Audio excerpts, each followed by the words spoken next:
Thank you very much to the presenters and the audience for being here today. This is our third doctoral meeting session. It's a quite exciting session on again, electric propulsion for space environment. And we'll be having today 7 presentations by Maria Sherezade, Celia Amboyé, David García La Huerta, David de Maddaloni, Víctor Gómez García, David García Villegas, and Borja de Saavedra. Basically, we're going to be today listening to 3 presentations on the Zarathustra Starting Ground project that Mario presented to us in March, and you have the presentation and the recording should you want to check what he's proposing. So it will be a good opportunity to listen to his project. Maria will be presenting her thesis on micropulse plasma thruster design. So again, an experimental PhD thesis, very interesting one. And then we'll be hearing to 3 industrial PhDs with CENER and ENI Space. ENI Space indeed is a spin-off of some research that was done in EP2 group 2-3 years ago.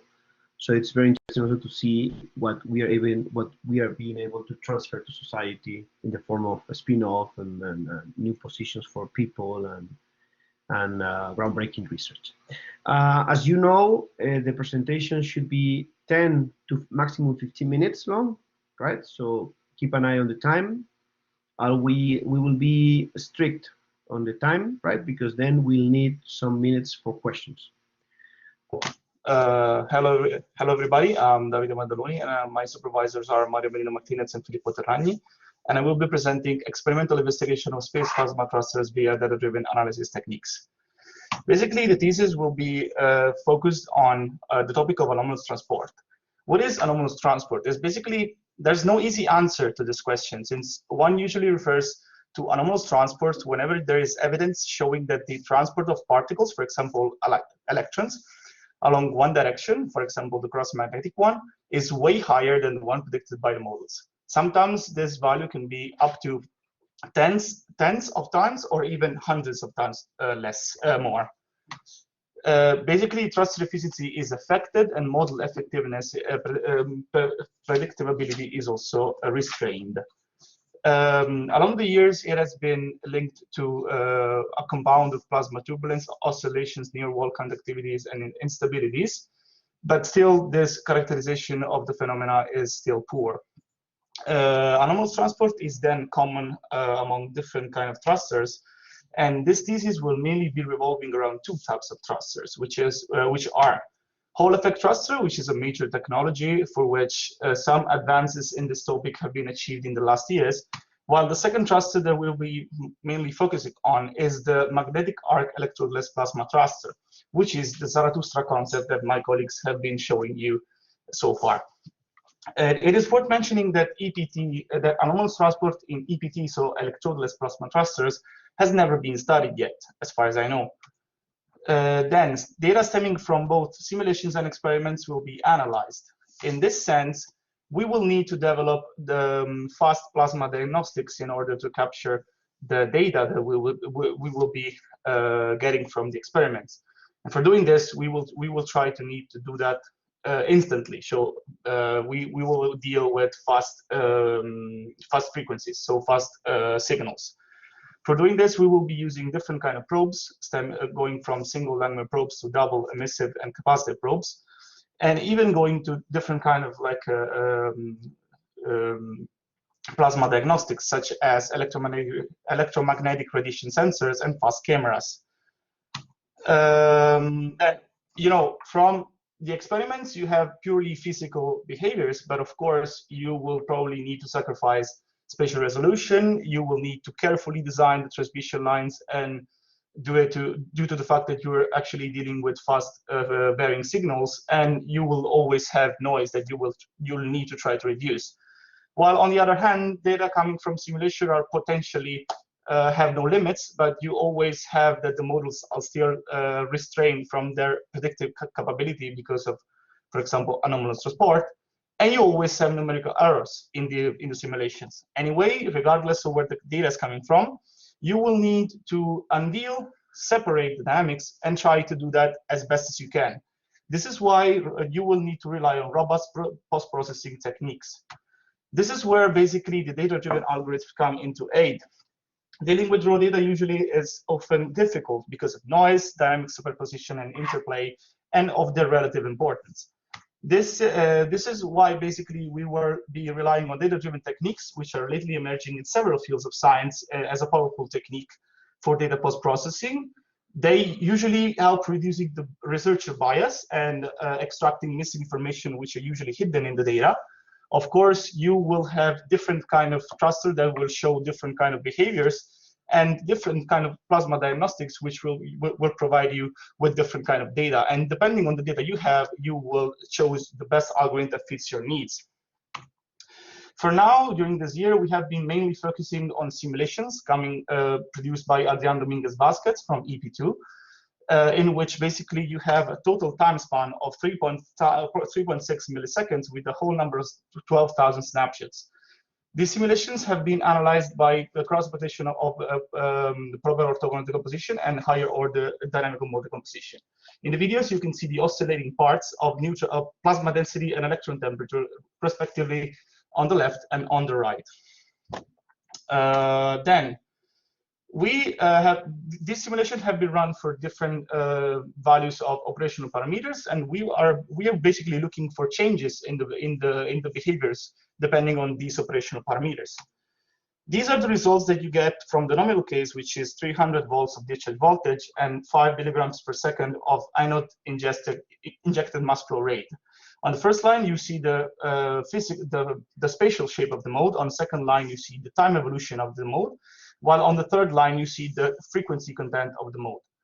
For this case, which is the nominal case, you see that basically the first two modes are dominated by a frequency which is in the range of 10 to the 4, which we will be calling braiding frequency, while the third and the fourth mode basically are dominated by another frequency in the 10 to the 5 range, which we will be calling ion transit frequency. By changing the operational parameters, you see that like the order, which is basically energetical importance, because POD is the way that it's sorting the modes, is changing. For example, the second mode and the third mode now are dominated by the ion transit frequency, while decreasing even more the discharge voltage will bring the ion transit frequency to be dominant all over the spectrum, basically. But POD gives you a sort of like a whole spectrum, which is like full spectrum. And then since you want to isolate dynamics, this is not the best way to do that. That's why we moved to higher order dynamical mode decomposition, which is basically an enhancement of classic dynamical mode decomposition, which is a Fourier-like expansion in which you are actually decomposing your data in an expansion like Fourier-like expansion, in which for each mode, which is complex, you have one single amplitude, one single growth rate, and one single frequency. Higher order DMD, again, as I said before, is an improvement of classic DMD developed in 2017, which is quite recent, which allows you for improved performances using time-like snapshot, because noise and nonlinearities can produce several spurious results, as in this case. Then those are the spectrums that you get out of high order DMD for the nominal case. On the left, plasma density, on the right, electron temperature again. While you see the first peak in the 10 to the 4 range, which is the breathing mode, and the second peak in the 10 to the 5 range, which is the ion transit mode. Every variable is basically behaving the same. We have been imposing a threshold to recognize instabilities. In this case, there's no instabilities. All the modes that we expect to be stable are stable. And by decreasing the discharge voltage, you see how, again, the relative importance of the two ion transit and breathing mode is changing. Breathing mode is becoming less relevant with respect to ion transit, and this is actually consistent with the POD results. Again, in the first case, it's interesting to mention that all frequencies are harmonics of the breathing mode one, while it doesn't happen for the other two cases. This meaning that maybe there is a frequency lock-in mechanism that has still to be investigated. Then we wanted to get a little bit more insights into the second frequency, the 1 into 10 to the 5 hertz. Like, is that really the ion transit or something else? We try to answer this question by plotting the modes. Since the modes are complex, you can plot in the first line the absolute value of the mode. Second line, you have the central line absolute value. And then you get on the third line, you get the phase of the mode. And again, fourth row, you have the central line phase.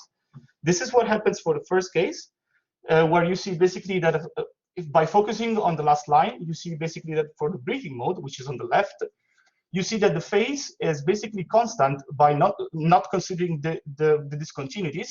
It's basically constant for plasma density and ion current density, while it shows a trend for electron temperature and plasma potential. This meaning that the wave is basically a traveling wave on the right, while the ion current density and plasma density are showing basically a standing behavior. Regarding the ion transit mode, you see that every wave for each variable has a trend. So it's basically meaning that every variable considered shows a traveling wave behavior. And this is happening regardless of the case. Although for the breathing mode, you see that the shape of the plasma potential and electron temperature phase, central line phases, is decreasing. So this means that the wave is losing velocity.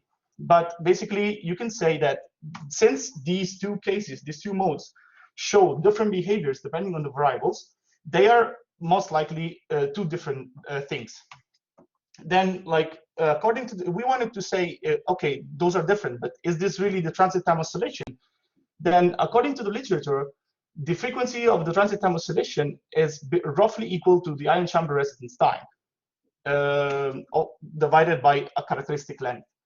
And we also consider the mean value of the ion velocity in the chamber and divided it by the chamber length. And you can see that by like comparing it with the frequency coming out of high order DMD spectrum, the offset of these two frequencies, it's about 10%.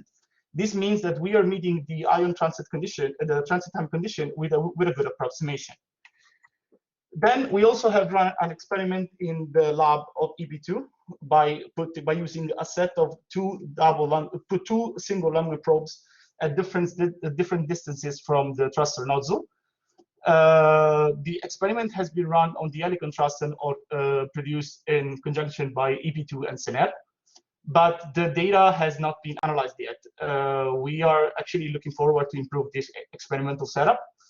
And then the workflow which is planned is to try to extract a dispersion diagram K omega against frequency. K omega is the azimuthal wave number, similarly to a work that has been performed at the University of Michigan by the group of Ben Jorns. Apply again high order DMD to this data, and eventually apply EMD, which is empirical mode decomposition, another technique that we have been investigating. Basically, EMD is another Fourier-like expansion which allows you to decompose a signal in several EMFs, which are intrinsic mode functions that have to respect some hypothesis. From these IMFs, you will be performing Hilbert transform, and from the Hilbert transform, you can extract a sort of Fourier-like expansion of this way, in which you have time-dependent amplitude and frequencies. This is better than Fourier transform, clearly, because you have time-dependent things, but this is usually more fit for like one-dimensional spatial resolution data. Out of the EMD, you can also get a spectrum, which is basically plotting a sort of surface plot of the amplitudes with respect to frequency and time. And you can see also that basically for each instant of time, you have one frequency, and this is called the instantaneous frequency. And you can also get out of this like a marginal spectra by integrating along one direction. Thank you for the attention, and if you have any question, don't hesitate to ask.